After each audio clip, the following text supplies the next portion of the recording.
ஹரே கிருஷ்ணா ஹரே கிருஷ்ணா கிருஷ்ண கிருஷ்ணா ஹரே ஹரே ஹரே ராமா ஹரே ராமா ராம ராமா ஹரே ஹரே. जय अद्वैताचार्य आविर्भाव महोत्सव की जय. अद्वैताचार्या की जय. இன்னைக்கு காலையில் யாரெல்லாம் பாகவதம் கிளாஸ்க்கு வந்திருந்தீங்க? பாகவதம் கிளாஸ்ல அத்வைதாச்சாரிய பத்தி பேசணும். என்ன பேசணும் ஞாபகம் இருக்கா? யாரா சொல்ல முடியுமா? அத்வைதாச்சாரி வந்து மகாவிஷ்ணுடைய அவதாரம். மகாவிஷ்ணு சதாசிவா, ஆத்மீக உலகத்தில் இருக்கக்கூடிய பகவானுடைய அவதாரம் சதாசிவா. அந்த சதாசிவமும் மகாவிஷ்ணுவும் சேர்ந்த ஒரு அவதாரம் தான் அத்வைதாச்சாரி. சரி, அப்புறம் வேற என்ன தெரிஞ்சிட்டோம்? அத்வைதாச்சாரிய பிரார்த்தனையினால்தான் பகவான் சைத்தன்யராக அவதாரம் செய்தார். சைத்தன்ய மகாபிரபு தோன்றியதுக்கு மிக முக்கியமான காரணம் அத்வைதாச்சாரி. அப்புறம் வேற என்ன தெரிஞ்சிட்டோம்? தூய பக்தருடைய பிரார்த்தனையினால்தான் பகவான் இந்த பூமியில தோன்றுகிறார். அவர் விக்கிரகமாகவும் தோன்றுகிறார், நேரடியாகவும் தோன்றுகிறார். எப்படி? தூய பக்தருடைய பிரார்த்தனை. அப்புறம் வேற என்ன படிச்சோம்? ஆச்சாரியரா இருக்காரு இல்லையா, அத்வைத ஆச்சாரியர். இந்த நாமத்தோடைய பேரு விளக்கம் பச்சுமே காலையில. அத்வைத ஆச்சாரியன்னு என்ன அர்த்தம்? அத்வைத ஆச்சாரியன்னு என்ன அர்த்தம்? அத்வைதம்னு என்ன, ஆச்சாரியர்னா என்ன? துவைனா ரெண்டு, துவா அல்லது துவைனா ரெண்டு, அத்வைதனா ஒண்ணு. அப்போ அத்வைத ஆச்சாரியரும் சைத்தன்ய மகாபிரபு வேற வேற இல்லை, ஒன்றானவங்க ரெண்டானவங்க. ஏன் அப்படி? ஏன்னா அத்வைத ஆச்சாரியர் விஷ்ணு தத்துவம், பஞ்ச தத்துவம் இருக்கு இல்லையா. பஞ்ச தத்துவம்னு என்ன அர்த்தம்? அஞ்சு தத்துவம். பஞ்சா மீன்ஸ் 5. பஞ்ச தத்துவம்னு அஞ்சு தத்துவம். என்னென்ன பஞ்ச தத்துவம்? யாரெல்லாம் பஞ்ச தத்துவம்? சத்தமே வரலையே. சாண்டிங் பண்றதுக்கு முன்னாடி என்ன சொல்றீங்க? ஹரே கிருஷ்ணா மந்திரம் சொல்றதுக்கு முன்னாடி என்ன சொல்றீங்க? ஜெய் ஸ்ரீ கிருஷ்ண சைத்தன்யா பிரபு நித்யானந்தா ஸ்ரீ அத்வைத கதாதர ஸ்ரீவாசாதி கௌர பக்த விருந்தா. இதுல 5 பேர் இருக்காங்க. யாரெல்லாம் 5 பேரு? கிருஷ்ண சைத்தன்யர், பிரபு நித்யானந்தர், அத்வைதர், கதாதர், ஸ்ரீவாஸ் தாக்கூர். இந்த பஞ்ச தத்துவம் பகவானுடைய, கிருஷ்ணருடைய 5 தத்துவம், பஞ்ச தத்துவா. அப்ப சைத்தன்ய மகாபிரபு யாரு? சைத்தன்ய மகாபிரபு யாரு? ஜெய் ஸ்ரீ கிருஷ்ண சைத்தன்யா. சைத்தன்ய மகாபிரபு கிருஷ்ணர் வேற வேற இல்லை. கிருஷ்ணர் தான் சைத்தன்ய மகாபிரபு அவதாரம் பண்ணியிருக்காரு. பகவானே, அதாவது பஞ்ச தத்துவாத்மகம் கிருஷ்ணம், பஞ்ச தத்துவாத்மகம் கிருஷ்ணம். பக்த ரூபம், சொரூபகம், பக்த அவதாரம், பக்தாக்கியம், பக்த சக்தி. 5 இருக்கு. குழப்பமா இருக்கா? பக்த அவதாரம், பக்த ரூபம், பக்த ஸ்வரூபம், பக்த சக்தி, பக்தாக்கியம். 5 இருக்கா? பஞ்ச தத்துவாத்மகம் கிருஷ்ணம், கிருஷ்ணருடைய 5 தத்துவம். பக்த ரூபம், பஞ்சதத்வாத்மம் கிருஷ்ணம், பக்தா ரூபம், ஸ்வரூபகம், பக்த ரூபம். பகவானே பக்தனா ரூபம் எடுத்துன்னு வந்தார். பகவான் கிருஷ்ணரே பக்தனுடைய ரூபத்தை எடுத்துன்றது சைத்தன்ய மகாபிரபு. பக்த ரூபம், ஸ்வரூபகம், பகவானுடைய ஸ்வரூபம். பலராமர் கிருஷ்ணனுடைய ஸ்வரூபம், கிருஷ்ணனுடைய எக்ஸ்பான்ஷன். அவரு பஞ்சதத்வாத்மம் கிருஷ்ணம், பக்த ரூபம், ஸ்வரூபகம். பக்தியினுடைய பர்சானிபிகேஷனா வந்துட்டார் நித்யானந்த பிரபு. பக்த அவதாரம், பக்தனாவே அவதாரம் பண்ணாரு அத்வைதாச்சாரியர் மகாவிஷ்ணு. பலராமர், நித்யானந்த பிரபு பக்த ஸ்வரூபம். பக்த அவதாரம் மகாவிஷ்ணு, பக்தனே அவதாரம் பண்ணாரு அத்வைதாச்சாரியர். பஞ்சதத்வாத்மகம் கிருஷ்ணம், பக்த ரூபம், ஸ்வரூபகம், பக்தாவதாரம், பக்தாக்கியம். சேவை, பகவானுக்கு ஆன்மீக லோகத்தில் சேவை பண்ணக்கூடிய பகவானுடைய சேவகர் ஸ்ரீவாஸ் தாக்கூர். பக்தி சக்தி ஸ்ரீமதி ராதாராணி. பக்தா நாரதமுனி. நாரதமுனி வந்து ஸ்ரீவாஸ் தாக்கூர். சக்தியினுடைய பகவானுடைய சக்தி வந்து ஸ்ரீமதி ராதாராணி, ஹலாதினி சக்தி, கதாதர் பண்டிட். இப்படி 5 பேர் இந்த பூமியில வந்தாங்க. எதுக்கு 5 பேர் பூமியில வந்தாங்க? டைம் பாஸ் பண்றதுக்காக வந்தாங்களா? எதுக்கு 5 பேர் பூமியில வந்தாங்க? ஏன் அத்வைத ஆச்சாரிய சைதன்ய மகாபிரபு கூப்பிட்டாரு? எல்லாருக்கும் நாம சங்கீர்த்தனம் பண்ணணும், எல்லாரும் சேர்ந்து நாம சங்கீர்த்தனம் பண்ணி, கலியுகத்துல இதுதான் யஜ்யம். யஜ்யம் சங்கீர்த்தன பிராயே. இந்த கலியுகத்துக்கான யஜ்யம் நாம சங்கீர்த்தனம். கலேர் தோஷ நிதி ராஜன் அஸ்தி ஏகோ மகான் குணா கீர்த்தனாயவ கிருஷ்ணஸ்ய முக்த சங்க பிரம்ஜே. கலியுகத்துல குற்றங்களும் குறைகளும் அதிகமாயிட்டே இருக்கு. அதிகமாயிட்டே இருக்கா இல்லையா? கீக்கி வந்து அவங்க அம்மாட்ட சண்டை போடுறா, ஆர்கியூ பண்றா, இதெல்லாம் நடக்குதா இல்லையா? நாங்களாம் எங்கள் அப்பா அம்மாட்ட சண்டை போட முடியாது, அடிச்சு போடுவாங்க இல்லையா? 80 குழந்தைகள்லாம் வந்து அப்பா அம்மா சொன்னால் கேட்டுக்குவோம். 2K கிட்ட வந்து அந்த குழந்தைங்க சொல்கிறது அப்பா அம்மா கேட்டுக்கிறேன். ஓ அப்படியா கண்ணு, சரி கண்ணு. உனக்கு சைக்கிள் வேணுமா சைக்கிள், பைக்கு வேணுமா பைக்கு, ஃபோன் வேணுமா ஃபோனு. நாங்கள் கேட்டால் உததான் விழும். ஸோ கலியுகத்தில் என்ன நடக்குது? எல்லாம் தலைகீழ நடக்கும். பிள்ளைங்க சொல்ல பெட்ரோல் கேட்பாங்க, ஆனால் பெற்றோர் சொல்கிறதா பிள்ளைங்க கேட்கணும். கலியுகத்தில் உல்டாவாக நடக்கும். அப்போ கலேர் தோஷ நிதிராஜன். நாங்கள் ஸ்கூல் படிக்கும்போது டீச்சருக்கு பயந்துக்குவோம். இன்றைக்கி ஸ்டூடெண்ட்டை பார்த்து டீச்சர் பயந்துக்கிறாங்க. அடித்து போடுவானோ, கம்ப்ளைண்ட் பண்ணிடுவானோ, நான் அடித்தா இவங்க வந்து போய் பிரின்சிபால்கிட்ட சொல்லிடுவாங்களோ, இல்லை போலீஸ் ஸ்டேஷனில் சொல்லிடுவாங்களோன்னு டீச்சர் பயந்துக்கிறேன்.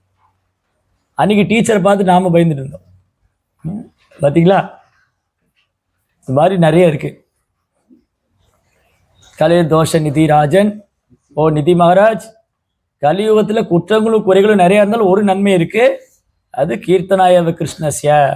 ஹரே கிருஷ்ணா ஹரே கிருஷ்ணா கிருஷ்ண கிருஷ்ண ஹரே ஹரே ஹரே ராம் ராம ராம் முக்த சங்க பரம்பிரிஜி. இந்த கலியுகத்தோடைய தாக்கத்திலேருந்து விடுபட்டு பகவான்கிட்ட போயிடலாம். அதனால் எவ்வளோக்கெவ்வளோ நாம சங்கீர்த்தனை பண்ணுறோமோ, எவ்வளோ சாண்டிங் வந்து சின்சியராக பண்ணுறோமோ, அவ்வளோக்கெவ்வளோ நம்ம தூய்மை அடைஞ்சிட்டே இருப்போம்.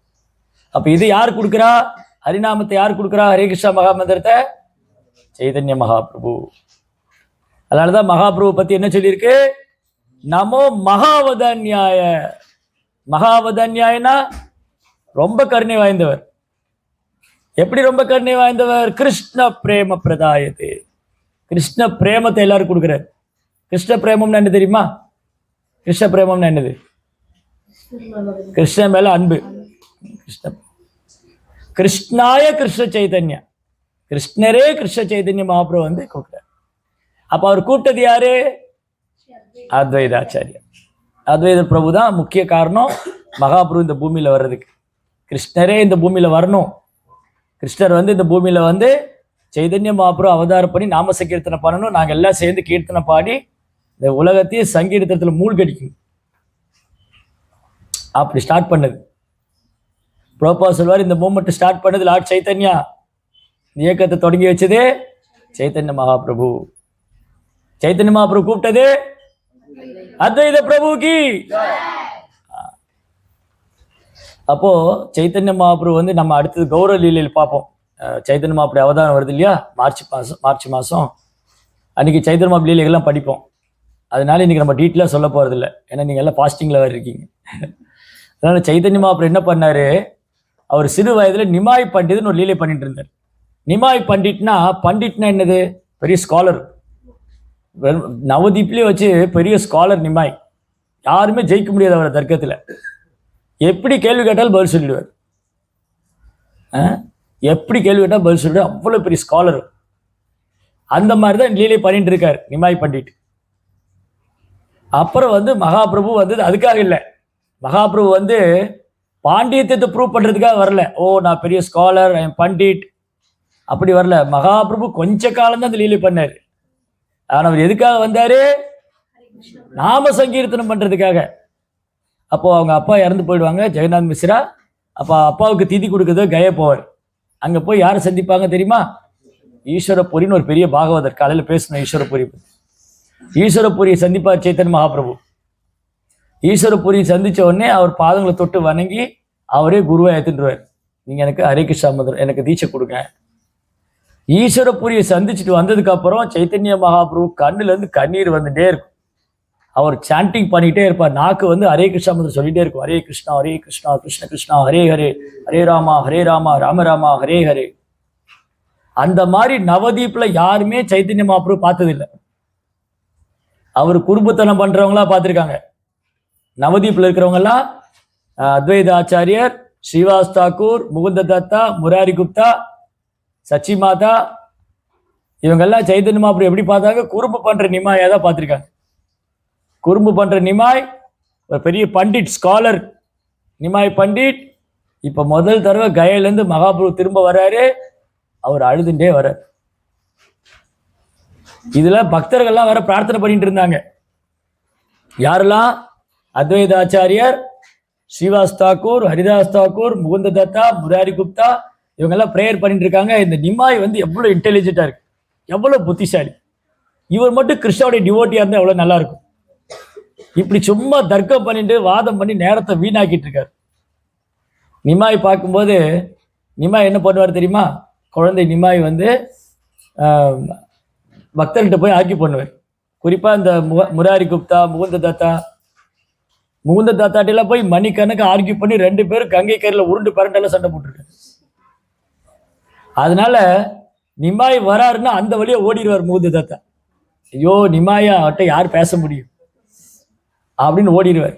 அப்ப நிமாய் சொல்லுவாரு, ஏ முகுந்த தாத்தா, நீ இன்னைக்கு என்னை பார்த்து ஓடுற, ஒரு நாள் வரும் நீ என் காலடியிலே இருப்ப, நீ என் கூடயே இருப்ப. இப்ப என்னை பார்த்து ஓடுற இல்ல, ஓடு ஓடு, ஒரு நாள் உனக்கு இருக்கு. அப்ப என்ன அர்த்தம்? மகாபிரபு சங்கீர்த்தனை தொடங்கிட்டா இவங்க யாரும் மகாபிரபு விட்டு போக மாட்டாங்க. ஏன்னா மகாபிரபு தான் அவங்க உயிர், ஆத்மாவும். மகாபிரபுடைய சகாக்களுக்கு வந்து அவங்க மகாபிரபு தான் உயிர். நிமாய் வந்து ரொம்ப குறும்புத்தனம் பண்ணி ஒரு நாள் சச்சி மாதா போய் ஸ்ரீவாஸ் தாக்கூர்கிட்ட சொல்லுவாங்க, ஸ்ரீவாஸ், இந்த நிமாய் வந்து ஏன் தான் அப்படி பண்றான்னு தெரியல, ரொம்ப தொந்தரவா இருக்கு, அவன் ஏதாவது கொஞ்சம் புத்திமதி சொல்லி கொஞ்சம் டிவோட்டி ஆக்குங்க, பக்தர் பண்ணுங்க. அப்போ ஸ்ரீவாஸ் தாக்கூர் கூப்பிட்டு நிமாய்கிட்ட பேசுவாங்க. நிமாய், நீ ஏன் இப்படி பண்ற, ஏன் ஆர்கியூ பண்ற, ஏன் பக்தர்கிட்ட வாதம் செய்யற, ஏன் இப்படி காலத்து விரயமாக்குற, நீ சாண்டிங் பண்ணி நீ கிருஷ்ணரோட நாம சொல்லல, பக்தி பண்ணலாம்ல. அப்போ மகாபிரபு ரொம்ப ஹம்பிளா சொல்லுவார். நிமாய் என்ன சொல்லுவாரு? உங்க ஆசீர்வாதம் இருந்தால் நான் ஒரு நாள் டிவோட்டி ஆகிட்டேன், உங்களுடைய ஆசீர்வாதம் இருந்தால் நான் ஒரு நாள் பக்தராயிடுவேன். இப்போ வந்து அவங்களுடைய ஆசையெல்லாம் பூர்த்தி ஆக போகுது. எல்லா பக்தர்களும் பிரார்த்தனை பண்றாங்க கிருஷ்ணர்கிட்ட, இந்த நிமாய் எப்படியாவது பக்தர் ஆக்கிடுங்களேன், அவருக்கு இருக்கிற இன்டெலிஜென்ட்டுக்கு, அவருக்கு இருக்கிற புத்திசாலித்துக்கு, அவர் டிவோட்டி பக்தர் ஆனார்னா எவ்வளவு பேருக்கு கிருஷ்ண பக்தி கொடுப்பார் அப்படின்லாம் ப்ரேயர் பண்ணிட்டு இருக்காங்க. இப்போ வந்து அவங்க பிரார்த்தனையெல்லாம் நிறைவேற்ற மாதிரி, அவங்க விருப்பத்தை எல்லாம் பூர்த்தி பண்ற மாதிரி மகாபிரபு கயாலேருந்து வரும்போது அப்படி சந்தோஷமா வர்றாரு, அழுதுண்டே வர்றாரு, கீர்த்தனை பாடிண்டே வர்றாரு. அப்போ பக்தர்கள்லாம் என்ன பண்ணிட்டு இருந்தாங்கன்னா, ஸ்ரீவாஸ் தாக்கூர் வீட்டில் சேவை பண்ணிட்டு இருக்காங்க. 2 வீடு ரொம்ப முக்கியம் பக்தர்களுக்கு. ஒன்று வந்து ஸ்ரீவாஸ் தாக்கூர் வீடு, இன்னொன்று அத்வைத வீடு. மகாபிரபு லீலை பண்றதுக்கு முன்னாடி, மகாபிரபு நாம சங்கீர்த்தனை தொடங்குறதுக்கு முன்னாடி, மகாபிரபு இந்த பூமியில் அவதரிக்கிறதுக்கு முன்னாடி பக்தர்களுக்கெல்லாம் இருக்கிற ஷெல்டர் வந்து ஒன்று அத்வைத ஆச்சாரியர், இன்னொரு ஸ்ரீவாஸ் தாக்கூர். அத்வைதர் வீட்டில் தான் அவங்க பாகவதம் கேட்பாங்க, பாகவதம் படிப்பாங்க, வைஷ்ணவருக்கு சேவை பண்ணுவாங்க, கீர்த்தனை பண்ணுவாங்க, பகவானுக்கு ஆர்த்தி பண்ணுவாங்க, இதெல்லாம் அங்கே தான் நடக்கும். அப்போ பகவானுக்காக பூ பறிச்சுட்டு இருக்காங்க எல்லாம் சேர்ந்து ஆர்த்தி பண்றதுக்கு, மாலை பண்றது, ஆர்த்தி பண்றதுக்கெல்லாம். அப்போ ஸ்ரீவாசோட ஒரு பிரதர் வந்து ஸ்ரீ ரமாய் பண்டிட், அவங்க 5 பேர் ஸ்ரீவாஸ் தாக்கூரா. நமக்கு ஒருத்தர் தெரியும், 5 பேர் இருக்காங்க. ஸ்ரீ நளின பண்டிட், ஸ்ரீவாஸ், ஸ்ரீபதி, ஸ்ரீநிதி, ஸ்ரீரமாய், 5 பேர். அதுல ஒருத்தர் ஓடி வர்றாரு. அவர் தான் முதல்ல மகாபிரபு பார்க்கிறார். கயாலேருந்து வரும்போது மகாபிரபு முதல்ல பார்த்தது அவர் தான். அவர் அப்படி பார்த்ததே இல்லை. மகாபிரபுடைய நாக்கு வந்து பகவான் நாம சொல்லிட்டே இருக்கு, ஹரே கிருஷ்ணா கிருஷ்ண கிருஷ்ணா ஹரே ஹரே, ஹரே ராமா ராம ராமா ஹரே ஹரே. ரமாய் ஓடி வராரு. மகாபிரபு பார்த்தோன்னே அப்படி பிரமிச்சு போய் நிக்கிறாரு. மகாபிரபு கேட்கிறாரு, எங்க பக்தர்கள், எங்க ஸ்ரீவாஸ் தாக்கூர், எங்க அத்வைத பிரபு, எங்க, நான் எல்லாரையும் பார்க்கணும். இன்னைக்கு எல்லாரையும் வந்து சுக்லாம்பர பிரம்மச்சாரி வீட்டுக்கு வர சொல்லுங்க. ஒரு பக்தர் இருந்தார், சுக்லாம்பர பிரம்மச்சாரி. அவரை பத்தி ஏற்கனவே நம்ம பேசியிருக்கோம், அதனால அப்புறம் ஃப்ரீயா இருக்கும்போது சொல்றேன். அவர் ஒரு தூய பக்தர், சுக்லாம்பர பிரம்மச்சாரி. அவர் வீட்டுக்கு நான் சாயந்தரம் வருவேன், எல்லாரையும் வர சொல்லுங்க, நான் எல்லாரையும் பார்க்கணும்னு சொல்லிட்டு மகாபிரபு அழுதுண்டே கீர்த்தனை பாடிட்டே போறாரு. இவர் ஓடுறாரு. ரமாய் பண்டிட் வந்து ஓடி போறாரு. அதிசயம் அதிசயம், அற்புதம் அற்புதம்ட்டு ஓடுறாரு. இல்ல அத்வைத பிரபு கேட்கிறாரு, என்ன அதிசயம் என்ன அற்புதம்? அதிசயம் நான் கண்டேன், அற்புதத்தை கண்டேன், அதிசயம் என்ன பாத்தீங்க நீங்க? நிமாய் வந்து ஹரே கிருஷ்ணா சாண்டிங் பண்றாரு. நிமாயோட வாயில ஹரே கிருஷ்ணா கிருஷ்ண கிருஷ்ணா ஹரே ஹரே, ஹரே ராம் ராம் ராம் ஹரே ஹரே. நிமாய் கிருஷ்ண பக்தர் ஆயிட்டாரு, சாண்டிங் பண்றாரு. சந்தோஷத்துல ஹரிபோல் குதிக்கிறாங்க. வானத்துக்கு பூமிக்கு எல்லாம் பக்தர்கள் கையை உயர்த்திண்டு ஹரிபோல். ஒண்ணுக்கு ஹரிபோலே கேட்கல. ஹரிபோல் எல்லாருக்கும் ரொம்ப சந்தோஷம். அப்புறம் சொன்னாங்க, இந்த மாதிரி மகாபிரபு வந்து உங்களை எல்லாம் சுக்லாம்பர பிரம்மச்சாரி வீட்டுக்கு வர சொன்னார். அங்கெல்லாம் போனா மகாபிரபு அழுதுண்டே இருக்கார். கிருஷ்ணர் எங்க, ஏன் கிருஷ்ணர் என்னை விட்டு போனாரு, என்னால கிருஷ்ணரை பார்க்க முடியாதா அப்படின்னு அழறாரு. நம்ம என்னைக்கும் அப்படி அழுதுருக்குமா கிருஷ்ணர் எங்கன்னு? கிருஷ்ணரை மறந்துதான் அழுதுட்டு இருக்க வாழ்க்கை பூரா. நம்ம அழுக பூரா கிருஷ்ணரை மறந்து. சிலருக்கு பௌதியத்துல முன்னேற்றம் வரலையேன்னு அழுக, சிலருக்கு படிப்பு வரலையேன்னு அழுக, சிலருக்கு வேலை இல்லையேன்னு அழுக, சிலருக்கு வேலை கிடைச்சிருச்சேன்னு அழுக, சிலருக்கு நிறைய வேலை செய்யறமேன்னு அழுக, சிலருக்கு மற்றவங்களை பார்த்து அழுக, சிலருக்கு சொந்தக்காரங்களை நினைச்சு அழுக, சிலருக்கு சொந்த கதையை நினைச்சு அழுக. ஆனா மகாபுருடைய அழுகை எப்படி இருந்தது? கிருஷ்ணன் மேல பிரேமத்தினால் அழுக. நம்ம எல்லாம் பௌதியத்தில் அழறோம், மகாபிரபு பிரேமத்தில் அழுதார். அவர் அழறாரு. பக்தர்கள்லாம் பார்த்து சொல்றாரு, நீங்க எல்லாம் எவ்வளவு பாக்கியம் பண்ணிருக்கீங்க, நீங்க எல்லாம் எவ்வளவு நாளா பகவானுடைய சின்னதுல இருந்தே நீங்க பகவானுடைய நாமத்தை சொல்லிட்டு இருக்கீங்க, கீர்த்தனை பாடுறீங்க. நான் பாருங்க காலத்தை வீணாக்கிட்டேன். இவ்வளவு நாளும் நான் குழந்தையில இருந்து இவ்வளவு நாளும் வந்து நான் வந்து குடும்பத்தனம் பண்ணி, அப்புறம் அந்த வேண்டாத தர்க்கம்லாம் பண்ணி என் லைஃப்பை நான் வேஸ்ட் ஆக்கிட்டேன். அப்பதான் கதாதரோட ஞாபகம் வருது அவருக்கு. கதாதர் பண்டிதர் இந்த ரூமுக்குள்ள உள்ள ஒளிஞ்சிட்டு இருக்காரு. மகாபிரபு கேட்கிறாரு, உள்ள யாரோ அழற சத்தம் கேட்குது. மகாபிரபு இந்த மாதிரி கிருஷ்ணரை பத்திலாம் பேசும்போது கதாதர் அழறாரு. ஏன்னா கதாதர் கூட மணிக்கணக்கா மகாபிரபு ஆர்கியூ பண்ணுவார். கதாதர்கிட்ட போய் முக்தினா என்னன்னு கேட்பார். கதாதர் ஒரு விளக்கம் சொன்னா மகாபிரபு ஒரு விளக்கம் கொடுப்பார். அந்த மாதிரி கேள்வி மேல கேள்வி கேட்டு அவங்கள வந்து திணற அடிச்சிடுவார். அப்போ கதாதர் உள்ள அழுதுட்டு இருந்தாரு. மகாபிரபு கேட்கிறாரு, யாரு உள்ள அழறா? உங்க கதாதர் தான் அழுதுட்டு இருக்காரு. அப்புறம் மகாபிரபு போய் கதாதர் கட்டி தழுவிக்கிறார். கதாதர், நீங்க எவ்வளவு பாக்கியம் பண்ணிருக்கீங்க, குழந்தையில இருந்து நீங்க கிருஷ்ணன் மேல அன்பு வச்சிருந்தீங்க. நான் பாருங்க, ஏன்னா கதாதர் பண்டிட்டும் மகாபிரபு 2 பேரும் கிளாஸ்மேட், ஒரே ஸ்கூல்ல படிச்சவங்க, குருக்குள்ள. அதனால கதாதருக்கு வந்து மகாபிரபு தான் உயிர், ஆன்மா எல்லாம். கதாதருக்கு இன்னொரு பேரு மகாபிரபு பிராணநாதன். மகாபிரபு தான் ஒரு பிராணநாதன். கதாதர பிராணநாதன் மகாபிரபுக்கு. கதாதருடைய பிராணநாதன் சைத்தன்ய மகாபிரபு. அப்போ வந்து கதாதர் சொல்றாரு, மகாபிரபு அவர் ஒன்றும் பேச முடியல, அழறார். கதாதர் சொல்றாரு, மகாபிரபு சொல்றாரு, கதாதர் நீ எல்லாம் குழந்தையிலேருந்து எப்படி பக்தி பண்ணிட்டு இருந்தீங்க, நான் பாருங்க எவ்வளவு நாள் வீணாக்கிட்டேன். அத்வைதருக்கு ரொம்ப சந்தோஷம். அத்வைதரை பார்த்து சொல்றாரு, அத்வைத பிரபு நீங்க தான் என்னை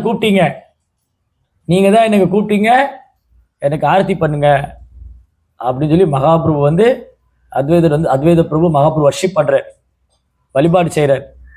அவருக்கு பாத பூஜை எல்லாம் பண்ணி, அபிஷேகம் பண்ணி, ஆரத்தி எல்லாம் பண்ணி மகாபிரபு வர்ஷிப் பண்றார். அப்புறம் ஒரு நாள் என்ன நடந்தது, அத்வைத பிரபு யாருன்னு சொன்னோம்? மகாபிரபுடைய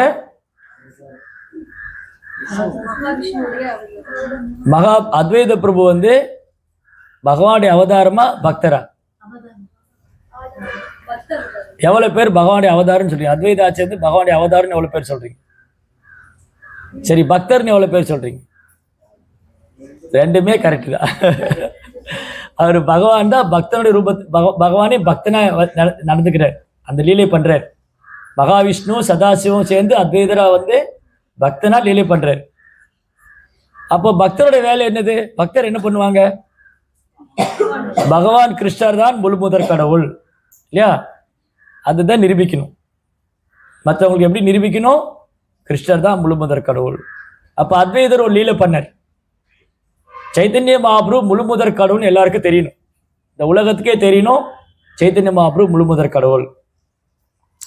அப்போ என்ன பண்ணிட்டாருன்னா, ஒரு நாள் அத்வைத ஆச்சாரியர் வந்து சைத்தன்ய மகாபிரபு டெஸ்ட் பண்ணுறார். எப்படி டெஸ்ட் பண்ணாருன்னா, நம்ம இஸ்கான் டெம்பிள் இருக்கு இல்லையா மாயாப்பூரில், அங்கேருந்து கொஞ்சம் நடந்து போனோன்னா, இங்கேருந்து கேட்டு தூரம் போனால் நந்தன பவன் ஒன்று இருக்கும், நந்தன ஆச்சாரிய பவன். அதுதான் நந்தன ஆச்சாரிய வீடு. அங்கே போய் ஒளிஞ்சுக்குவார். அத்வைத ஆச்சாரியர் போய் நந்தன பவன், நந்தன ஆச்சாரியர் வீட்டில் போய் ஒழிஞ்சிட்டுருவார். ஒழிஞ்சுக்கிறத மறைஞ்சு யாருக்கும் தெரியாமல் உள்ள உட்காந்துட்டு இருக்கார். இப்போ பக்தர்கள்லாம் ஒன்று சேர்றாங்க. சைத்தன்ய மகாபிரபு எல்லாரையும் கூப்பிட்டுருக்காரு, எல்லாம் ஒன்று சேர்ந்துக்காங்க. அப்போ கேட்குறாரு, அத்வைத ஆச்சாரியர் எங்க? அத்வைத ஆச்சாரியர் தெரியலையே எங்கே போனாருன்னு. சரி எல்லாரும் போய் தேடுங்க அப்படிங்க. எல்லாரும் போய் தேடின்னு வந்து அவர் எங்கே இருக்காருன்னு தெரியல. இப்போ மகாபிரபு டெஸ்ட் பண்ணார், அத்வைதர் கண்டுபிடிக்கிறாரா பார்க்கல. இந்த அத்வைதர் இருக்காரே, மகாபிரபு சொல்றார், இந்த அத்வைதர் இருக்கார் இல்லையா, அவர் தான் என்ன வர சொன்னார். மகாபிரபு கிருஷ்ணர் தானே, சைத்தன்ய மகாபிரபு கிருஷ்ண சைத்தன்யர். அப்போ மகாபிரபு சொல்றாரு, என்னை வந்து கோலோக விருந்தாவனத்துலேருந்து அவர் தான் வர சொன்னாரு. இப்போ வர வச்சுட்டு என்னை பரிச்சை பண்ண பார்க்குறாரு. நான் எங்கே இருக்கேன்னு கண்டுபிடிக்கணும்னு பார்க்குறாரு அவரு. நீங்கள் எங்கே போனாலும் கண்டுபிடிக்க முடியாது அவரை. நீங்கள் நந்தன ஆச்சாரிய வீட்டுக்கு போங்க, அங்கே தான் ஒழிஞ்சிட்டு இருக்காரு. சைத்தன்ய மகாபிரபு சொன்னார், நீங்கள் நந்தன ஆச்சாரிய வீட்டுக்கு போங்க, அங்கே போய் அத்வைதிட்ட சொல்லுங்க, ஓ அத்வைத பிரபு, ஏன் நீங்கள் மகாபிரபு முன்னாடி வரமாட்டேங்கிறீங்க, ஏன் ஒழிஞ்சிட்டு இருக்கீங்க, இதோ நீங்கள் இங்கே தான் இருக்கீங்கன்னு அவர் சொன்னார், உங்களை கூட்டிகிட்டு வர சொன்னார். அப்போ தான் சந்தோஷமாக ஓடி வருவார். அத்வைத பிரபு சந்தோஷமாக ஓடி வந்து சைத்தன்ய மகாபிரபு பாதங்களுக்கு பூஜை செய்கிறார். ஆக்சுவலி வந்து பார்க்க போனால் அத்வைத ஆச்சாரியர் மகாபிரபுடைய சேவையை ஏற்றுக்க மாட்டார். சாரி, எஸ் அத்வைத ஆச்சாரியர் வந்து சைதன்ய மகாபிரபுடைய சேவையை ஏற்றுக்க மாட்டார். அது ஏன் ஏற்றுக்க மாட்டார், அதான் அடுத்தது பார்க்க போகிறோம். அத்வைத ஆச்சாரியர் வந்து யாரு, காலையில் பேசணும். அத்வைதருடைய குரு யாரு, மாதவேந்திர பூரி. அத்வைத ஆச்சாரிய குரு வந்து மாதவேந்திர பூரி. சைதன்ய மகாபிரபுடைய குரு யாரு, ஈஸ்வரபூரி. ஈஸ்வரபூரிய குரு யாரு, மாதவேந்திர பூரி. அப்போ ஈஸ்வரபூரியோட குரு மாதவேந்திர பூரி, சைதன்ய மகாபிரபுடைய குரு வந்து மாதவேந்திர பூரி. அப்போ ஈஸ்வரபூரியோட குரு மாதவேந்திர பூரி, சைதன்ய மகாபிரபுடைய குரு ஈஸ்வரபூரி, அத்வைதருடைய குரு மாதவேந்திர பூரி. அப்படின்னா அத்வைத ஆச்சாரியருக்கு மகாபிரபு எந்த மாதிரி நடந்துக்குவார், அத்வைத ஆச்சாரிட்ட குருவோடைய ஸ்தானம். ஏன்னா என் குருவோடைய குரு அவர், குருவோடைய ஆன்மீக சகோதரர். சாரி, என்னுடைய குருவோடைய ஆன்மீக சகோதரர் சைதன்ய மகாபிரபு. பாருங்க எப்படி கற்றுக் கொடுக்குறாரு. நம்ம குருவோடைய காட் பிரதர்ஸ் இருப்பாங்க இல்லையா, அப்போ அவங்களே நம்ம குரு மாதிரி தான் ட்ரீட் பண்ணணும். இப்போ நான் இருக்கேன், நீங்கள் எல்லாம் இருக்கீங்க, நமக்கெல்லாம் ஒரு குரு இருந்தால் நம்ம எல்லாம் ஒரே குரு வர்ஷிப் பண்ணுவோம். இஸ்கானில் வந்து மல்டி குரு இருக்காங்க, நிறைய குருமார்கள் இருக்காங்க. எனக்கு வேறு குரு இருக்கலாம், இவங்களுக்கு வேறு குரு இருக்கலாம், அவங்களுக்கு வேறு குரு இருக்கலாம். அப்போ எப்படி பார்க்கணும், என் குருவை நான் எப்படி பார்க்கணும், அதே மாதிரி தான் அவங்க குருவையும் பார்க்கணும். ரைட்? அப்படின்னா சைத்தன்ய மகாபிரபுடைய குரு வந்து ஈஸ்வரபுரி, ஈஸ்வரபுரியும் அத்வைதரும் ஆன்மீக சகோதரர்கள். அப்போ மகாபிரபு வந்து அத்வைதருக்கு குரு ஸ்தானத்தை வச்சுருக்கு. மகாபிரபு என்ன பண்ணாரு, அத்வைத ஆச்சாரியரை குரு ஸ்தானத்தில் வச்சுட்டு இருக்காரு. எல்லாரும் மகாபிரபு பாதம் தொட்டு வணங்குவாங்க, எல்லாரும் மகாபிரபு வர்ஷிப் பண்ணுவாங்க. நான் அத்வைத பிரபுவை தொட விட மாட்டேன், அத்வைத பிரபுவை மகாபிரபு நமஸ்காரம் பண்ண விட மாட்டேன். ஏன்? ஏன்னா ஒரு குரு மாதிரி எனக்கு. ஆனால் இது வந்து அத்வைதருக்கு பிடிக்காது. அத்வைத பிரபு எதுக்காக இந்த பூமியில் வந்தார், மகாபிரபுக்கு சேவை பண்ணுறதுக்காக இல்லையா. அத்வைதாச்சாரிய இந்த பூமியில் வந்து மகாபிரபு சேவை பண்ணுறதுக்காக. ஆனால் மகாபிரபு சேவையை கொடுக்க மாட்டேங்கிறார். எல்லாரும் மகாபிரபுடைய பாதம் தொட்டு வணங்குறாங்க, அவருக்கு சேவை பண்ணுறாங்க. ஆனால் அத்வைதர் மட்டும் குருஸ்தானத்திலே வச்சுட்டு இருப்பார். இது அத்வைதருக்கு பிடிக்காது. அப்போ ஒரு நாள் என்ன பண்ணார் அத்வைதர் வந்து, அவருடைய கிளாஸ் நடக்கும் இல்லையா, அத்வைதர் பாவதம் கிளாஸ் நடத்துவார்ல. ஒரு நாள் அத்வைதர் வந்து மாயாவாதம் பேசிட்டு இருக்கார். மாயாவாதம், பிரம்மன் தான் எல்லாமே, பிரம்மத்தோட உயர்ந்தது கிடையாது அப்படின்னு யோக வசிஷ்டம் மாயாவாதத்தெல்லாம் பேசிட்டு இருக்காரு. இந்த செய்தி வந்து மகாபிரபு காதுக்கு படிச்சு. மகாபிரபுக்கு விஷயம் தெரியுமா, அத்வைதர் வந்து பக்தியை பற்றி பேசாமல் மாயாவாதத்தை பற்றியும் யோக வசிஷ்டை பற்றி யோகா இதெல்லாம் பேசிட்டு இருக்காரு. இருக்காதே, அத்வைத பிரபு பேச மாட்டார். இல்லை, நாங்கள் கேட்டோம், பக்தர்கள்லாம் போய் சொல்கிறாங்க அத்வைதர் வந்து மாயாவாதம் பேசிட்டு இருக்காருங்க. மகாபிரபு கோவம் வந்துருச்சு, வேகமாக வராரு, வேகமாக சாந்திப்பூருக்கு வராரு. மகாபிரபு வர்றது அத்வைதர் பார்த்துட்டார். பார்த்த உடனே ரொம்ப உற்சாகமா மாயாவாதம் பேசுறாரு. மகாபிரபு பார்த்த உடனே பிரம்மந்தான் சத்தியம், இந்த உலகம் போய் ரொம்ப உற்சாகமா மாயாவாதம் பேசினாரு. மகாபிரபு கோவம் வந்துருச்சு. அவரை மேல சதுர போட்டிருப்பார்ல, அதை பிடிச்சி இழுத்து, உங்களுக்கு என்ன துணிச்சல் இருந்தா நீங்க மாயாவாதம் பேசுவீங்கன்னு போட்டு அட்டி அட்டி நடிப்பார். அத்வைதரை அவங்க மனைவி ஓடி வந்துடுவா உள்ள இருந்து, சீதா தாக்கூராணி. மகாபிரபு அவரை விட்டுடுங்க, அவருக்கு வயசானவர், அவர் கொண்டுடாதீங்க, விட்டுடுங்க. அத்வைதர் வந்து சந்தோஷத்துல குதிக்கிறாரு. ஜெய் சச்சிநந்தன கௌரஹரி, ஜெய் சச்சிநந்தன கௌரஹரி. மகாபிரபு புரியல, என்ன நான் இப்படி அடிக்கிறவர் குதிக்கிறாருன்னு. மகாபிரபு வந்து அத்வைதரை பிடிச்சு அடிக்கிறார், குத்துறார், கன்னத்துல அரைகிறார், அவர் குதிக்கிறார்.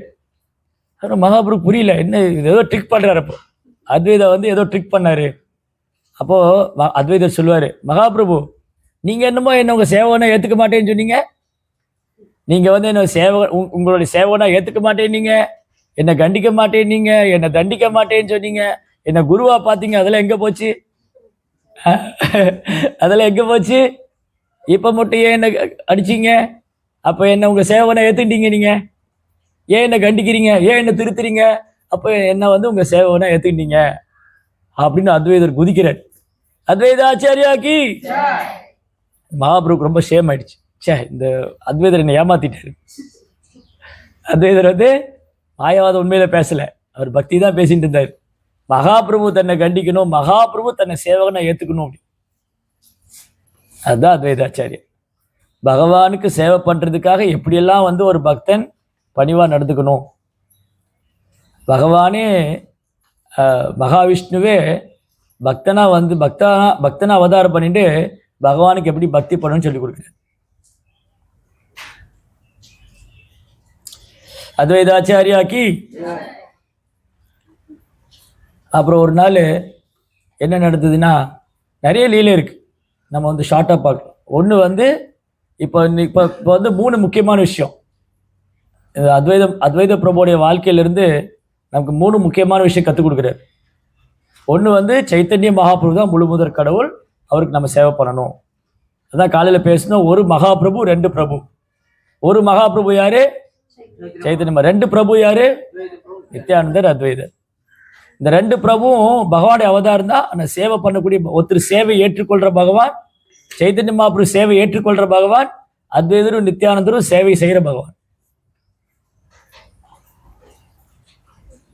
அப்போ அத்வைத ஆச்சாரியருடைய வாழ்க்கையில ரொம்ப அழகழகான பாடம். ஒன்று வந்து அவர் சைத்தன்ய மகாபிரபு தான் முழு முதற் கடவுள், அவரை விட உயர்ந்த உண்மை இல்லை அப்படின்னு ஸ்தாபனம் பண்ணார்.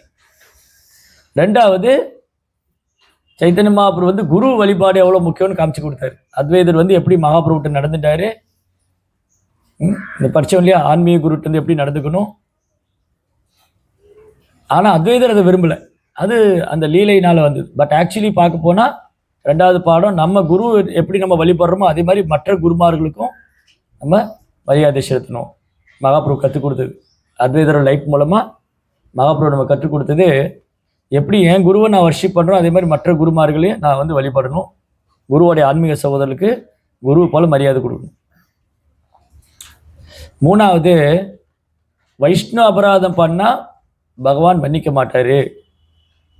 அது தன் சொந்த அம்மாவாக இருந்தாலும், தன்னுடைய சொந்த அம்மாவாக இருந்தாலும் வைஷ்ணவ அபராதம் பண்ணிட்டா மன்னிக்க மாட்டார். என்ன நடந்ததுன்னா, இந்த அத்வைத பிரபுவோட வீடு இருக்கு இல்லையா, அங்கே தான் எல்லாரும் வைஷ்ணவர்லாம் ஒன்று சேர்ந்து அத்வைதத்திலேருந்து பாகவதம் கேட்பாங்கன்னு பார்த்தோம். அப்போ விஸ்வரூபா வந்து மகாபிரபுவோடைய அண்ணா. சைதன்ய மகாபிரபுக்கு இன்னொரு பேர் இருக்கு, விஸ்வம்பர். விஸ்வம்பர்னா இந்த அகிலத்தோடைய ஆதாரம். அது விஸ்வரூபா வந்து அவருடைய அண்ணா பலராம். 2 ரோல் பண்ணியிருக்காரு சைத்தன்ய லீலையில. அவர் விஸ்வரூபாவும் வந்திருக்காரு, நித்யானந்த பிரபுவும் வந்திருக்காரு. ஏன் வர முடியாது?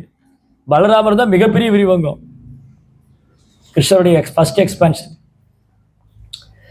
விஸ்வரூபா வந்து அவருக்கு பௌதிக ஆசை கிடையாது. குழந்தையிலிருந்து அத்வைதருடைய சங்கத்திலேருந்து பகவான் லீலைகளை கேட்டுகிட்டே இருப்பார். காலையில் அத்வைதர் வீட்டுக்கு போனால் ராத்திரி தூங்க தான் வீட்டுக்கு போவார். விஸ்வரூபா வந்து அவங்க வீட்டிலேருந்து கிளம்பி காலையில் அத்வைதர் வீட்டுக்கு போனால் பாகவதம் கேட்டு அத்வைதருக்கு சேவை பண்ணி அவர் சங்கத்திலேருந்து அப்படியே தன்னை மறந்து போயிருப்பார். ராத்திரி தூங்குறதுக்கு தான் வீட்டுக்கு போவார். இந்த மாதிரி இருந்தால் என்ன ஆகும்? இப்போ நிறைய கிரகஸ்தர் இருக்கீங்க, உங்கள் பசங்க காலையிலேருந்து இந்த கோயிலே இருக்காங்க, நைட்டு தூக்க தான் வீட்டுக்கு போகிறாங்க அப்படின்னு என்ன ஆகும்? அப்பா அம்மாவுக்கு பயம் வந்துடும், எங்கே பிரம்மச்சாரியா சன்னியாசியா போயிடுவானோன்னு. அந்த பயம் தான் ஜெகதா மிஸ்ஸருக்கு வந்துடுது, சச்சி மாதாவுக்கும். எப்போவுமே இந்த விஸ்வரூபா வந்து எதுலேயுமே இன்ட்ரெஸ்ட் இல்லை, விளையாட்டில் கேளிக்கையில் ஒன்றுலையும் எப்போவுமே கிருஷ்ணோட லீலைகளை கேட்டுகிட்டே இருக்காரு. அப்போ ஒரு நாள் முடிவு பண்ணாங்க விஸ்வரூபா கல்யாணம் பண்ணி வச்சிடணும்னு. அப்பெல்லாம் வந்து சின்ன வயசுலேயே கல்யாணம் பண்ணி வச்சிருவாங்க. அப்போ விஸ்வரூபாவுக்கு ஒரு 8-10 வயசு தான் இருக்கும். அது விஸ்வரூபாவுக்கு தெரிஞ்சு போயிடும், ஒரு கல்யாணம் பண்ணி வைக்க போகிறேன்னு. அவர் சன்னியாசியாக போயிடுவார், சன்னியாசி எடுத்துன்னு போயிடுவார். அதனால சச்சி மாதாவுக்கு ஒரு வருத்தம், யார்கிட்டையும் சொல்லலை, ஆனால் மனசுக்குள்ளே இருந்தது.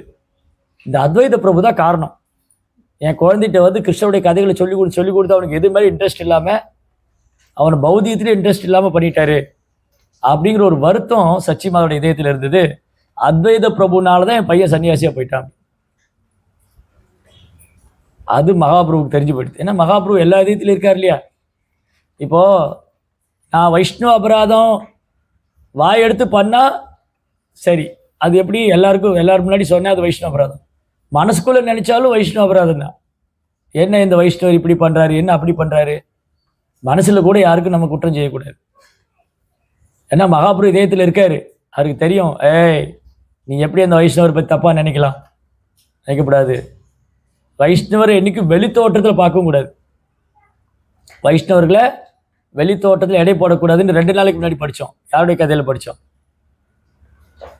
வைஷ்ணவர்களை வெளித்தோட்டத்தில் எடை போடக்கூடாதுன்னு 2 நாளைக்கு முன்னாடி தெரிஞ்சுட்டோம். இல்லை புண்டரீக வித்யாநிதி அவர் வந்து பெரிய ஜமீன்தார் குடும்பத்தில் பிறந்தவர், நல்ல ஆபரணம்லாம் போட்டு, நல்ல பட்டு வஸ்திரம்லாம் போட்டு, ரொம்ப காஸ்ட்லியான பெட்டில் உட்காந்துருக்காரு. கதாதர் பார்த்தாரு, என்ன இவர் வைஷ்ணவர் சொல்கிறாங்க, இவரை இவ்வளோ ஆடம்பரமான வாழ்க்கை வாழ்றாரு, இவ்வளோ சேவைகள் இருக்காங்க, முகுந்த தத்தா என்னை தப்பான எடுத்து கூட்டிகிட்டு வந்துட்டார் போல இருக்கே. ஏன்னா நவதீபத்தில் எந்த வைஷ்ணவர் வந்தாலும் முகுந்த தத்தாவும் கதாதரும் போய் சர்வீஸ் பண்ணுவாங்க, சேவை பண்ணுவாங்க, வைஷ்ணவ சேவை. அப்போ கதாதர் கூட்டின்னு வந்தார் முகுந்த தத்தா. கதாதர் பார்க்குறாரு, என்ன ஏதோ வைஷ்ணவர் பார்க்க சேவை பண்ண கூட்டின்னு போது அரண்மனைக்குள்ளே கூட்டின்னு போகிறாரு. முகுந்த தத்தா வந்து என்னை வந்து ஒரு வைஷ்ணவர்கிட்ட சேவை பண்ணுறேன்னு கூட்டின்னு போகிறேன்னு சொல்லிட்டு ஏதோ அரண்மனைக்குள்ளே போகிறாரு. அங்கே போனால் ஒரு ஜமீன்தார் மாதிரி ஒரு உட்காந்துட்டு இருக்காரு, ஜமீன்தார் மாதிரி இருக்காரு. இவரா வைஷ்ணவர் நினச்சாரு. அப்போ தான் முகுந்த தத்தா என்ன பண்ணார், பாகவத்துலேருந்து ஒரு ஸ்லோகம் எடுத்து, ஒரு ஸ்லோகம் தான் பாகவத்துலேருந்து, அகோபகியம் ஸ்தான கால கூட்டம். என்ன இந்த பூதனா என்ன பாக்கியம் பண்ணா, மார்பல விஷத்தடை வந்திருக்கா குழந்தைய கொல்றதுக்கு, கிருஷ்ணாவை கொல்றதுக்கு. கிருஷ்ணா என்ன பண்ணாரு, அந்த குழந்தைக்கு அம்மாவோடைய ஸ்தானத்தை கொடுத்துட்டாரு. கம்பாதயாலோ சரணம் பிரஜேம, இவரை விட கருணை வாய்ந்தவர் யார் இருக்க முடியும்? அதை கேட்ட உடனே புண்டரீக வித்யாநிதி கண்ணுல இருந்து அப்படி கண்ணீர் வருது. கொடுத்தாலாம் கிழிச்சிட்டார், கிருஷ்ணா கிருஷ்ணா கிருஷ்ணா கொடுத்தாலாம் கிழிச்சு தரையில உருண்டு பரண்டு அழுது 10 பேர் அவரை பிடிக்கிறாங்க, பிடிக்க முடியல அவரை. அதனால வைஷ்ணவரில் வந்து என்றைக்குமே நான் ஜட்ஜ்மெண்ட் பண்ணக்கூடாது. Judgment is very wrong. ஒருத்தர் எடை போடவே கூடாது, இவரே அப்படி அவரே இப்படி, நோ, மனதால் கூட பண்ணக்கூடாது. அப்போ சச்சி மாதா என்ன பண்ணிட்டாங்க, அத்வைதர் மேலே ஒரு சின்ன வருத்தம், இவரால் தான் என் பையன் சன்னியாசியாக போயிட்டார். அப்போ என்ன ஆயிடுச்சுன்னா, மகாபிரபு வந்து எல்லாருக்கும் கிருஷ்ண பிரேமம் கொடுத்தாங்க, சச்சி மாதா கொடுக்கவே இல்லை. கிருஷ்ணன் மேலே பிரேமம் யாருக்கு, மகாபிரபு இருக்காருங்க. மகாபிரபு வந்து எல்லாருக்கும் கிருஷ்ண பிரேமம் கொடுக்கிறாரு, அவங்க அம்மாவுக்கு கொடுக்கல. சச்சி மாதா, யசோதா அம்மா, அவனுக்கு கிருஷ்ண பிரேமம் கிடைக்கல. பக்தர்கள்லாம் மகாபிரபுட்ட போனாங்க, மகாபிரபு நீங்க எல்லாருக்கும் கிருஷ்ண பிரேமம் கொடுத்தீங்க, சச்சி மாதாவுக்கு ஏன் கொடுக்கல? சச்சி மாதா அபராதம் பண்ணியிருக்காங்க, அதனால கொடுக்க மாட்டேன். ஓ, சச்சி மாதா என்ன அபராதம் பண்ணாங்க? அத்வைதரை பத்தி தப்பா நினைச்சிட்டாங்க, அதனால நான் அவங்களை மன்னிக்க மாட்டேன், அவங்களுக்கு கிருஷ்ண பிரேமம் கிடையாது. அப்போ பக்தர்லாம் அழறாங்க, மகாபிரபு சச்சி மாதா அவங்க அம்மா இல்லையா, அவங்களுக்கு கிருஷ்ண பிரேமம் கொடுக்க வேண்டாமா? அப்படின்னா ஒரே வழிதான் இருக்கு, அவங்க போய் அத்வைதர் பாதத்தை தொட்டு வணங்கி அந்த தூசியை தலையில வச்சுக்கணும். அத்வைத பிரபுடைய பாதம் தொட்டு வணங்கி அந்த தூசியை தன் தலையில வச்சுக்கணும். இதை கேட்டோடனே அத்வைத பிரபுக்கு எப்படி இருந்தது, சம்மதிப்பாரா அவரு? அத்வைதர் சொல்றாரு, சச்சி மாதா என் பாதத்தை தொட்டணுமா? ஒத்துக்கவே மாட்டேன். அவங்க யாரு? மகாபிரபுடைய அம்மா, யசோதா அம்மா, அவங்க போய் என்னுடைய பாதத்தை தொடுறதா? ஒத்துக்கவே மாட்டேன். அத்வைதர் வாய்ப்பே கொடுக்க மாட்டேங்கிறார். இப்போ சச்சி மாதாவுக்கு கிருஷ்ண பிரேமம் இல்லாமல் போயிடுது. எல்லாருக்கும் கிருஷ்ண பிரேமம் கிடைச்சது, சச்சி மாதாவுக்கு கிடைக்கல. அப்போ ஒரு நாள் கீர்த்தனை பாடி நடனம் ஆடிட்டு இருக்காங்க எல்லாம், பயங்கரமான கீர்த்தன். அதில் அத்வைதர் வந்து ரொம்ப சந்தோஷமாக நடனம் ஆடிட்டு இருக்கார். அப்படி டான்ஸ் ஆடி ஆடி சுற்றி சுற்றி பம்பரை மாதிரி ஆடி இப்படி மயங்கி விழுந்துட்டார். அப்போ மகாபுருஷன், சச்சி மாதா இதான் டைமு, போங்க அத்வைதரை பார்த்து பிடிச்சிக்கோங்க, தூசி எடுத்துக்கோங்க, உங்களுக்கு கிருஷ்ண பிரேமம் கிடைச்சிடுங்க. அதனால இதான் ரொம்ப முக்கியமான பாடம். அத்வைதரோட லைஃப்பில் வந்து எந்த வைஷ்ணவருக்கு நம்ம குற்றம் சொல்லக்கூடாது, குறை சொல்லக்கூடாது, அபராதம் பண்ணக்கூடாது. அப்போ மகாபிரபு மன்னிக்க மாட்டார். ராமர் யாரை மன்னிச்சிடுவார்? ராமர் வந்து யார் மன்னிப்பார், யாரை மன்னிக்க மாட்டார். ராமர் வந்து யாரை மன்னிப்பார், யாரை மன்னிக்க மாட்டார். தர்மத்தின் வழியில நடக்கிறவங்களுக்கு ராமர் வந்து அனுகிரகம் பண்ணுவார். யாரெல்லாம் தர்மா ஃபாலோ பண்றாங்களோ அவங்களுக்கு ராமருடைய அனுகிரகம் கிடைக்கும். ஆனா அதர்மத்தின் வழியில போறவங்கள ராமர் தண்டிப்பார். ராமர் என்ன பண்ணுவாரு? அதர்மத்தின் வழியில போனா தண்டனை உண்டு, தர்மா ஃபாலோ பண்ணா ஓகே உங்களுக்கு பிளஸிங், ராமருடைய ஆசீர்வாதம். யாருக்கு ராமருடைய ஆசீர்வாதம் கிடைக்கும்னா தர்மா ஃபாலோ பண்ணா ராமருடைய ஆசீர்வாதம் கிடைச்சிடும், அதர்மத்தின் வழியில போனா கிடைக்காது. சரி, கிருஷ்ணர் என்ன பண்ணுவாரு? நீ தர்மத்தின்படி வாழ்ந்தியோ, தர்மத்தை உன்னால ஃபாலோ பண்ணுதோ முடியலையோ, நீ என்ன சரணாகதி பண்ணிட்டு நான் உன்னை காப்பாத்திட்டு இருக்கேன். சர்வ தர்மான் பரித்யஜ்ய மாம் ஏகம் சரணம் வ்ரஜா அகம் த்வா சர்வபாவேப்யோ மோக்ஷக்ஷாமி மா சுச்ச. உன்னால தர்மத்தை ஒழுங்கா ஃபாலோ பண்ண முடியலையா, கவலைப்படாத, வருத்தப்படாத, பயப்படாத, நீ என்ன சரணாகதி பண்ணிடு, நான் மீதி பார்த்துக்கிறேன். ஏன் அது மகாபாரதத்தை கேட்டுட்டு இருக்காரு. அதில் வந்து நிறைய இடங்கள்ல பாண்டவர்கள் தர்மத்துக்கு மீறி தான் சண்டை போட்டாங்க. பலராமருக்கே கோவம் வந்துடும். துரியோதனை தொடையில் அடிப்பார். துரியோதனை பீமன் தொடையில் அடிக்கும்போது பலராமருக்கு கோவம் வந்துடும், கதையை தூக்கிட்டு விடுவார். பீமனை கொல்லாம விட மாட்டேன். அப்போ கிருஷ்ணர் சொல்லுவார், பலராமனை எவ்வளோ நாள் எங்கே போனீங்கன்னு கேட்டார். இன்னைக்கு பீமன் மட்டும் ரூல்ஸ் வயலேட் பண்ணுறான்னு சொல்கிறீங்க, இவ்வளோ நாள் நீங்கள் எங்கே போனீங்க? அன்றைக்கி திரௌபதி சபையில் கூப்பிட்டு அம்மாவை படுத்துனாங்களே, அது வந்து தர்மமா? அபிமன்யு ஒரு சின்ன குழந்தை, அவர் எல்லாரும் சேர்ந்து மகாராஜர்கள்லாம் கொண்டாங்களே, அப்போ நீங்கள் எங்கே போனீங்க? பலராமர் ஒன்றும் பேசவே முடியாது. அப்போ அவங்க மட்டும் தர்மா ஃபாலோ பண்ண வேண்டியதில்லை, இவங்க மட்டும் ஏன் பண்ணணும் இல்லையா? ஸோ கிருஷ்ணர் கேட்ட கேள்விக்கு பலராமரால் ஒன்றும் சொல்ல முடியும். அதனால தர்மமோ அதர்மமோ, நன்மையோ தீமையோ, சுத்தமோ அசுத்தமோ, யத் ஸ்மரேத் புண்டரீகாக்ஷம், கிருஷ்ணரை நினைச்ச உடனே எல்லாம் தூய்மையாயிடும். அதனால தர்மத்தின் படி நடக்க முடியாது. இப்போ கலியுகத்தில் தர்மத்தின் படி நடக்க முடியாது. ஒரு பிராமணன் டியூட்டி பர்ஃபெக்டாக பண்ண முடியாது. சத்திரியா போயிடுச்சு, வர்ணாசிரமே கலியுகத்தில் போயிடுச்சு. ஆனால் கிருஷ்ண பக்தி பண்ண முடியும், அது மூலமா வர்ணாசிரமத்தை படி வாழ முடியும் இல்லையா? அப்போ கிருஷ்ணா என்ன சொல்றாரு? ஓகே, உன்னால உன் தர்மத்தை ஒழுங்கா பண்ண முடியலையா, நான் சொல்றேன், நீ செஞ்சுடுன்னு, எனக்காக செய்யணும், எல்லாத்தையும் தர்மத்தை விட்டுடு, என்னை சரணாகதி பண்ணிட்டு. அப்போ தர்மத்தை ஒழுங்கா செய்யலனா கூட கிருஷ்ணரை சரணாகதி பண்ணா அவர் காப்பாத்திடுவார். அப்ப ராமரோட கிருஷ்ணர் பெஸ்ட் இல்லையா? ராமர் வந்து தர்மா ஃபாலோ பண்ணதான் ப்ரொடெக்ட் பண்ணுவார். கிருஷ்ணா வந்து நீ சரண்டர் பண்ணிடு, நான் பாத்துக்கிறேன்ட்டு. ஏன் சைத்தன்ய மகாபிரபு ஃபார்மோஸ்ட் எல்லாரோட பெஸ்ட்? சைதன்ய மகாபிரபு எல்லாருக்கும் கருணை கொடுப்பாரு. தர்மா ஃபாலோ பண்றவன் பண்ணாதவன் யாரா இருந்தாலும். ஆனா ஒரே ஒரு ஆளுக்கு மட்டும் சைத்தன்ய மகாபிரபு கருணை கிடைக்காது, அபராதிகளுக்கு. வைஷ்ணவ அபராதம் பண்ணிட்டா மட்டும் மகாபிரபு கருணை கிடைக்காது. மற்றபடி மகாபிரபு நான் வந்து என்னால் ஒழுங்காக குடும்பத்தை ஒழுங்காக நடத்த முடியல, ஏதோ நான் எனக்கு தெரிஞ்ச மாதிரி நடத்திட்டு இருக்கேன், இல்லை எனக்கு சரியாக தர்மா ஃபாலோ பண்ண, ஒன்றும் பிரச்சனை இல்லை. நீ சாண்டிங் பண்ணு, ஹாப்பியாக இரு, சாண்டிங் பண்ணு, ஆச்சாரியர் சொல்கிற மாதிரி பண்ணிட்டுரு, எல்லாம் பண்ணிட்டுரு. உனக்கு வந்து உன்னால் தர்மா ஒழுங்காக ஃபாலோ பண்ண முடியலையா, பிரச்சனையே இல்லை, விட்டுடு. நீ நல்லா பக்தராரு, நல்லா பக்தி பண்ணால் போதும், மற்றெல்லாம் ஆட்டோமேட்டிக்காக வந்துடும். ஆனால் அபராதம் மட்டும் பண்ணால் மகாபிரபு மன்னிக்க மாட்டேன். அதனால அத்வைத பிரபுடைய தாமரை பாதங்கள் ஒரு சிறிய குற்றம் பண்ணிட்டாங்க, மனசால தான்.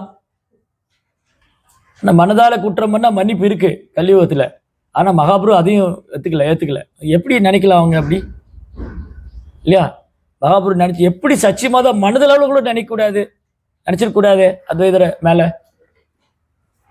அடுத்தது முக்கியமான பாடம் 4வது. ஸோ ஃபஸ்ட்டு வந்து அத்வைதர் லைஃப்பில் ஃபஸ்ட்டு தெரிஞ்சுட்டது என்னது? கிருஷ்ணர் தான், சைத்தன்ய மகாபிரபு தான் முழு முதற் கடவுள். ரெண்டாவது குரு எப்படி வர்ஷிப் பண்ணணும். மூணாவது வைஷ்ணவ அபராதம் பண்ணக்கூடாது. நாலாவது வைஷ்ணவர்கள் எப்படி வழிபாடு பண்ணணும்னு சொல்லி கொடுத்தாரு, வைஷ்ணவ வர்ஷிப். ஏன்னா ஹரிதாஸ் தாக்கூர் இருக்கார் இல்லையா, ஹரிதாஸ் தாக்கூர் யாரு? பிரம்மா. ஹரிதாஸ் தாக்கூர் யாரு? நாமாச்சாரியர். அவர் பிரம்ம ஹரிதாஸ் நாமாச்சாரியர். ஒரு சாதாரண சூத்திர கீழ்குலத்தில் யவன குலத்தில் பிறந்தவர், முசல்மான் குடும்பத்தில் பிறந்தவர். ஆனால் எப்போவுமே ஹரிதாஸ் தாக்கூர் சாண்டிங் பண்ணிகிட்டே இருப்பார். ஹரே கிருஷ்ணா ஹரே கிருஷ்ணா கிருஷ்ண கிருஷ்ணா ஹரே ஹரே ஹரே ராம் ராம் ராம். அப்போ அத்வைத ஆச்சாரியர் என்ன பண்ணுவார்னா அத்வைதருடைய சங்கத்துக்கு வருவார் ஹரிதாஸ் தாக்கூர். ஹரிதாஸ் தாக்கூர் எப்பவுமே அத்வைத ஆச்சாரிய சங்கத்தில் இருப்பார். அப்போ அத்வைத ஆச்சாரிய ஹரிதாஸ் தாக்கூர் பிரசாதம் கொடுப்பாரு. அவர் ரெண்டு பேரும் கிருஷ்ண கதை பேசிட்டு இருப்பாங்க, ரொம்ப ஹாப்பியாக இருப்பாங்க. ஒரு நாள் அத்வைத ஆச்சாரியர் என்ன பண்ணாருன்னா அவங்க அப்பாவுக்கு திதி கொடுக்குறாரு, ஷாதா. இறந்து போன அப்பாவுக்கு திதி ஷாதா கொடுப்பாங்க இல்லையா, அந்த ஷாதா கொடுத்துட்டு பிரசாதம் சேவை பண்ணணும், பிரசாதம் கொடுக்கணும், பிராமணர்களுக்கெல்லாம் பிரசாதம் கொடுக்கணும். அத்வைதர் உயர்ந்த பிராமண குலத்தில் பிறந்தவர், வீரேந்திர பிராமண கம்யூனிட்டி, பெரிய பிராமண குலத்தில் பிறந்தவர். ஆனால் அத்வைதர் என்ன பண்ணாரு, பிரசாதம் முதல்ல ஹரிதாஸ் தாக்கூரை கூப்பிட்டு கொடுக்குறாரு. ஹரிதாஸ் தாக்கூரை கூப்பிட்டு உட்கார வச்சு முதல் பிரசாதம் அவருக்கு கொடுக்குறாரு, பரிமாறுறாரு. ஹரிதாஸ் கேட்குறாரு, அத்வைத பிரபு என்ன பண்ணுறீங்க, நீங்கள் எவ்வளோ உயர்ந்த பிராமண குலத்தில் பிறந்தவர், உங்களெல்லாம் எவ்வளோ பேர் வழிபடுறாங்க, நீங்கள் உங்கள் கம்யூனிட்டியில் எவ்வளோ முக்கியமான ஆள், நீங்கள் போய் நான் ஒரு சூத்திரன், நான் ஒரு கீழ்நிலையில் பிறந்தவன், கீழ்குலத்தில் பிறந்தவன், என்ன உட்கார வச்சு நீங்கள் முதல்ல பிரசாதம் கொடுத்தீங்கன்னா உங்களை எல்லாரும் கேலி பண்ணுவாங்க, சத்தம் இது பண்ணுவாங்க, பரிகாசம் பண்ணுவாங்க. எனக்கு அந்த தகுதி கிடையாது. எனக்கு இந்த ஷாதால முதல் பிரசாதம் எடுத்துக்கிற தகுதி எனக்கு கிடையாது. அதனால இப்படி பண்ணாதீங்க, உங்களை எல்லாரும் பரிகாசம் பண்ணுவாங்க. அப்போ அத்வைதர் சொல்றாரு, ஹரிதாஸ் தாக்கூர் நீங்க நாமாச்சாரியர், நீங்க ஒரு சுத்த பக்தர், வைஷ்ணவர். எவ்வளவு பிராமணர் சேர்ந்தாலும், எவ்வளவு பிராமணத்தை உயர்ந்திருந்தாலும் ஒரு வைஷ்ணவருக்கு ஈடாக முடியாது. வைஷ்ணவர் தான் பிராமணர் காட்டில் உயர்ந்தவங்க. அதனால இந்த முதல் பிரசாதம் ஏத்துக்கிற தகுதி உங்களுக்கு இருக்கு. வைஷ்ணவர்ல பிறப்பு ரீதியில் அடையாளப்படுத்தக்கூடாது.